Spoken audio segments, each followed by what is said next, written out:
তো আজকের ভিডিও হলো আমার ফুলকপির ভাপা করব। তো তার জন্য এখানে আমি দুটো ফুলকপি এরকম একটু বড় বড় করে কেটে নিয়েছি,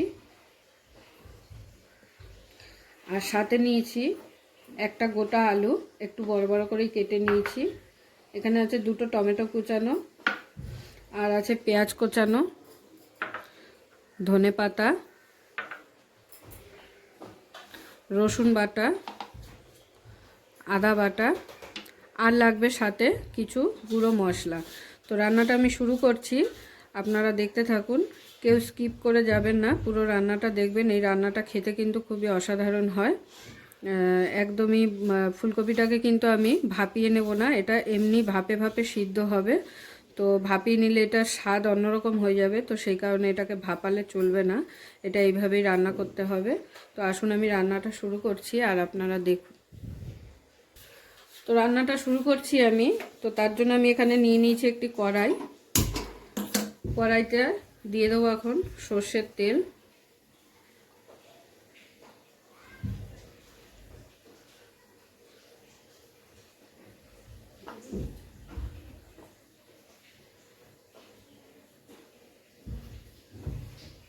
এই রান্নাটা করতে কিন্তু তেলের পরিমাণটা একটু বেশি লাগবে, তেলটা কম নিলে হবে না।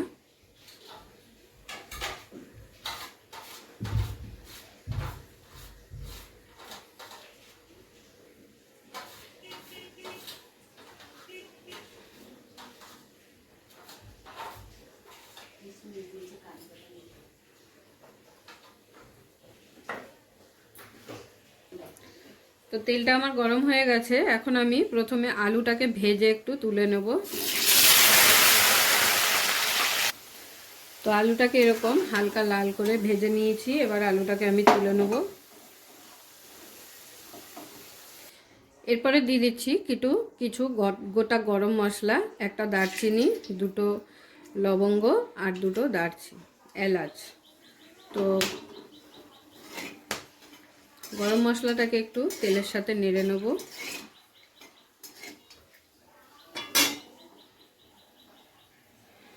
এরপর দিয়ে দিচ্ছি এখানে পেঁয়াজ কুচি,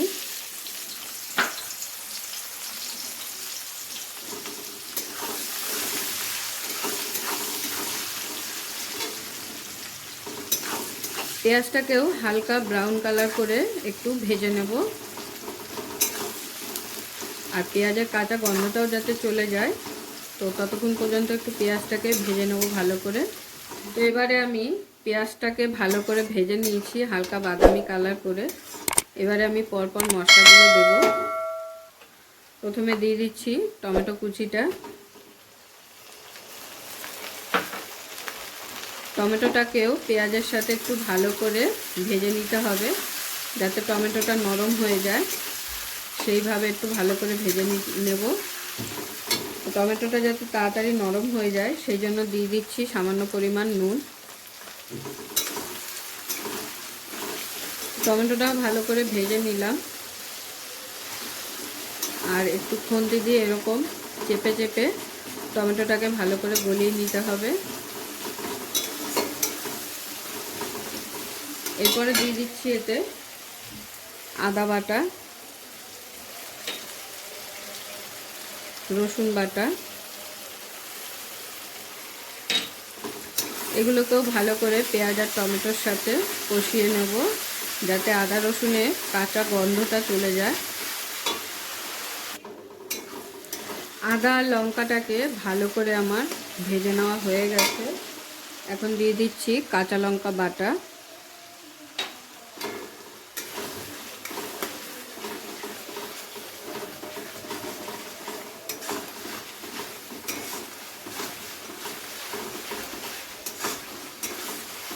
জল কিন্তু এখানে বেশি দেব না, যেহেতু এটা ভাপা হচ্ছে, তো জল খুবই সামান্য পরিমাণে দিতে হবে, তো ওই জন্য তেলটা একটু বেশি লাগবে।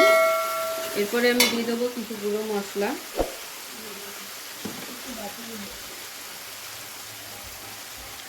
হলুদ গুঁড়ো 1/4 চামচের 4 চামচ হলুদ গুঁড়ো দিয়ে দিলাম, 1/4 চামচের 3 চামচ দিয়ে দেবো কাশ্মীরি লঙ্কা গুঁড়ো,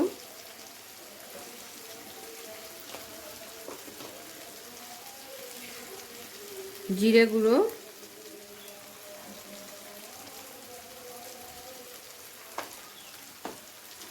এবারে সমস্ত মশলাগুলোকে আবারও কষিয়ে নেব ভালো করে একসাথে। মশলাটা যাতে খুব ভালোভাবে কষে যায় তার জন্য দিয়ে দিচ্ছি সামান্য পরিমাণ জল। দেখতেই পেলেন কতটুকু জল আমি দিলাম, খুবই সামান্য, মশলাটাকে কষিয়ে নেওয়ার জন্য ভালো করে। এবারে দিয়ে দিচ্ছি এর মধ্যে কিছুটা গরম মশলা। গরম মশলাটা যদি কষানোর সময় দিয়ে দেওয়া হয় তাহলে কিন্তু গরম মশলার যে মানে একটা উগ্র সেন্ট সেটা কিন্তু লাগে না।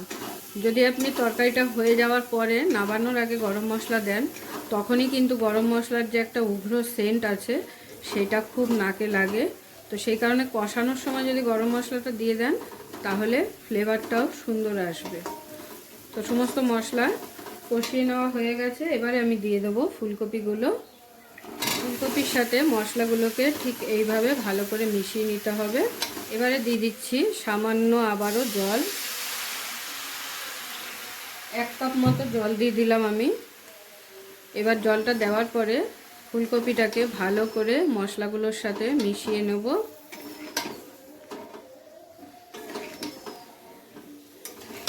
আর কিন্তু জল আমি দেব না। এবারে এটাকে আমি ভালো করে মিশিয়ে নেব, নিয়ে হালকা করে গ্যাসের ফ্লেমটাকে হালকা রেখে মানে মিডিয়াম টু লো ফ্লেমে রেখে চাপা দিয়ে দেবো। ভাপে ভাপে এই ফুলকপিটা কিন্তু সেদ্ধ হয়ে যাবে।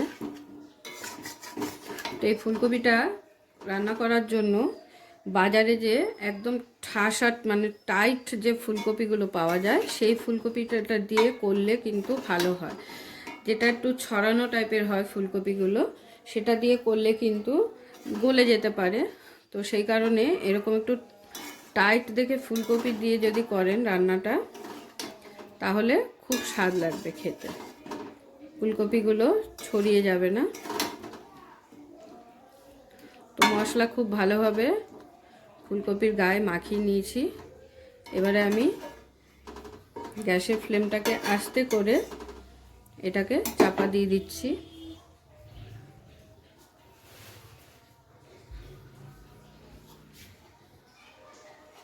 তো এবারে আমি ঢাকনাটাকে খুলে দেখে নিচ্ছি।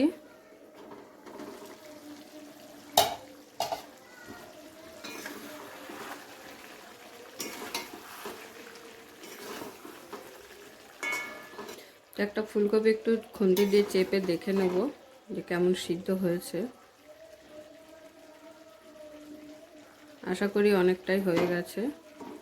তো এই পজিশনে আমি দিয়ে দেবো এখন আলুগুলো, ভেজে রাখা আলুগুলো দিয়ে দিলাম। আলুগুলো দিয়ে কফির সাথে একটু ভালো করে মাখিয়ে দেবো।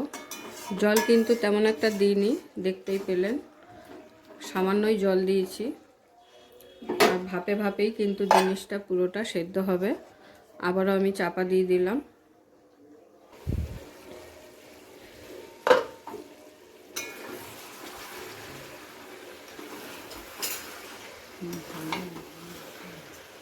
তো দেখুন খুব সুন্দরভাবে কিন্তু সব কিছু সিদ্ধ হয়ে গেছে।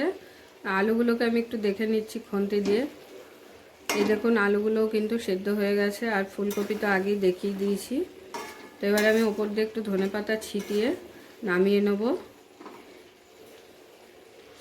এই পদ্ধতিতে ফুলকপি ভাপা একবার করে খেয়ে দেখবেন সকলে, খুবই স্বাদ লাগে।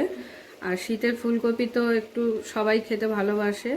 তো ফুলকপি এমনি তো নর্মালি আলু দিয়ে ঝোল সবাই খান, তো এইভাবে একটু ভাপা করে খেয়ে দেখবেন, আশা করি আপনাদের ভালোই লাগবে। তো ধনেপাতাটাকে আমি একটু মিশিয়ে দেবো। ধনেপাতাটা দিলেও চলে, না দিলেও চলে, এটা অপশনাল, এটা আপনাদের পছন্দ হলে দেবেন।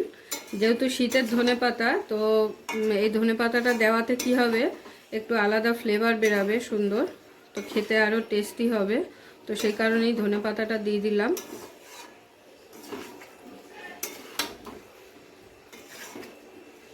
তো ফুলকপি ভাপা কিন্তু আমার একদম রেডি। এবার আমি গরম গরম প্লেটে সার্ভ করে নেব। আপনাদের যদি ভিডিওটা ভালো লেগে থাকে তাহলে অবশ্যই ভিডিওটা লাইক করবেন এবং এরকম আরও নতুন ভিডিও দেখার জন্য আমার চ্যানেলটা সাবস্ক্রাইব করে দেবেন। আর আপনাদের যদি কোনো প্রশ্ন থাকে অবশ্যই কমেন্ট